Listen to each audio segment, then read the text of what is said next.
Marco, it's good to see you. Thanks for coming down. It's a pleasure. It's good to see you too. This house is amazing. Listen, you know I've been getting my fill and everything around this house. I've been redecorating and I'm getting my life. But let's sit down and talk, shall we?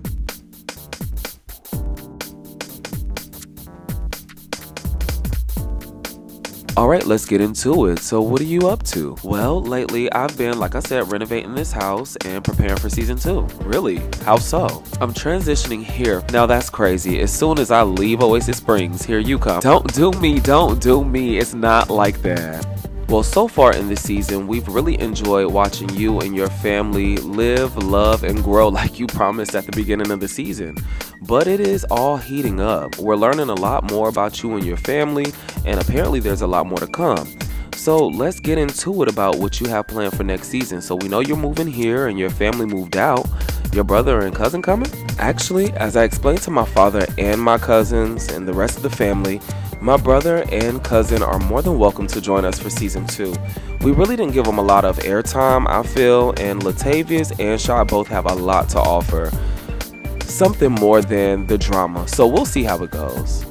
So before we get ready to wrap the end of the season for you and what's going on in your life in Willow Creek before you move, is there any loose ends that you need to tie up? We know that there was a loss on the show so far. We no longer have that evil character. What was his name? Daryl? Honestly, I haven't heard or seen from Daryl Hoskins in a minute, but I will say I'm glad because honestly, this man has been terrorizing and torturing me, man, or trying to. The last thing that I want to say about Daryl Hoskins is that I wish him and Nivea Nobody the best. We all know that we can't trust her, but it is what it is. You know what, now that you mention it, I think we all need to just send prayers out for that man because dealing with Nivea, we already know he's going through hell, or at least on his way to it.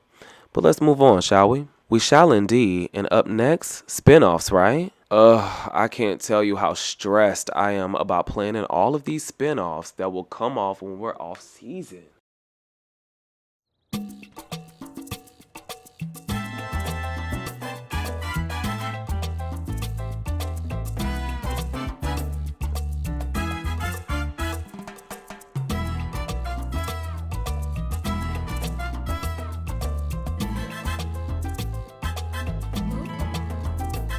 Marco, thank you for coming over. You know we got a lot to discuss. Yeah, girl. I'm still waiting on my hair appointment. You were supposed to break me down. It's that time of the season. I wanted to check in and see how you were doing.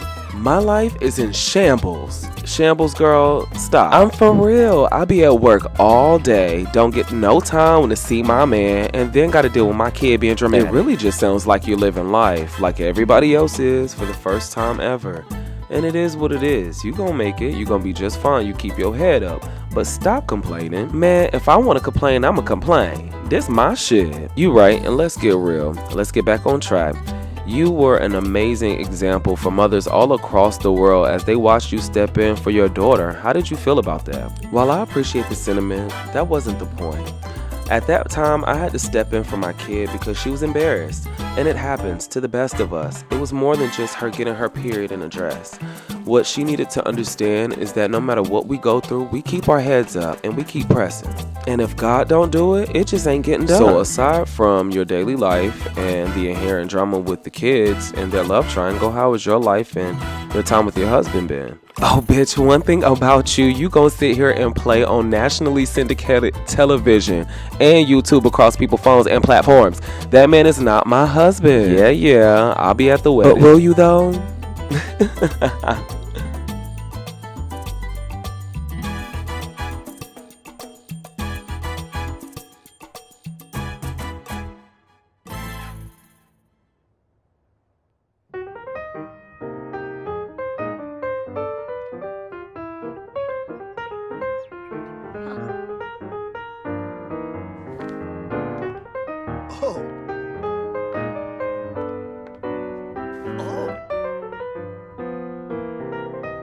I meant to tell you thank you again for sending that message. Oh, it's no problem. You already know he was gonna try it. What's really a shame is the lengths I had to go to just to prove my point. But honestly, I think I get it.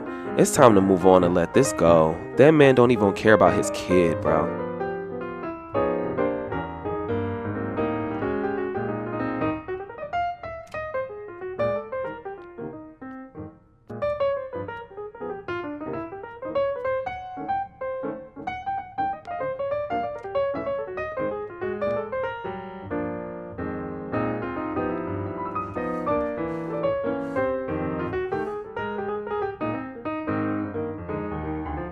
Marco, welcome in. Make yourself comfortable. Thanks, Clarissa.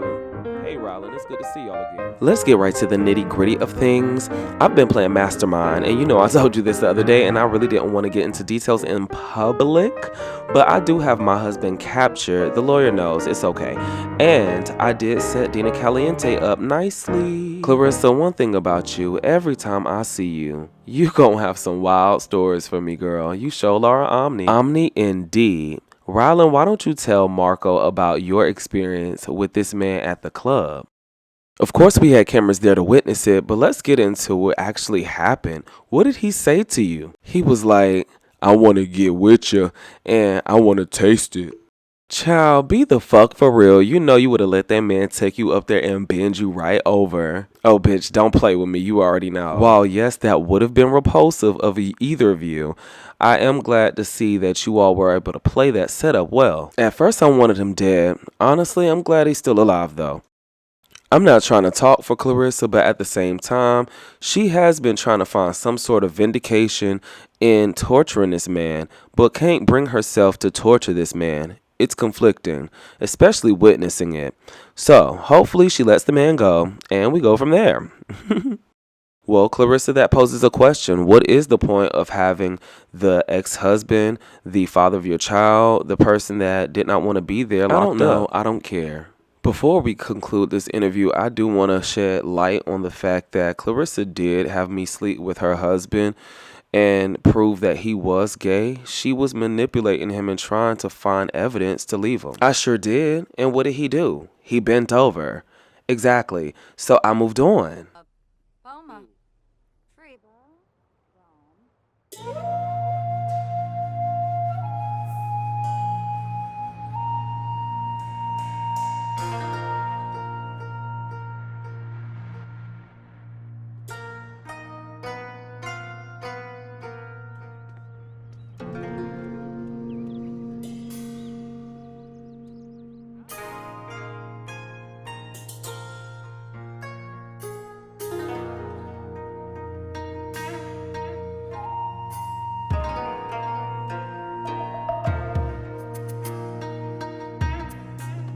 Mr. Demar, welcome to Nobody's Fitness. Well, thank you for having me. I will say I'm enjoying how the cast is starting to take to you this season. It seems like you're softening up. I'm not softening shit. I'm actually taking some time to get to know me, taking time to get to know my kid. I'm taking time to grieve. And I'm blocking everything else out. I already have everything I want. And I'm also considering leaving. Well, it does sound like you're finally taking that advice that we've been trying to give you the entire time. And it's looking better on you. I'm glad to see your come up and very proud to see how you've been handling your own in this Tri-City. But a vacation is much needed. Honestly, I'm just glad that I was able to bring some spice to the first season.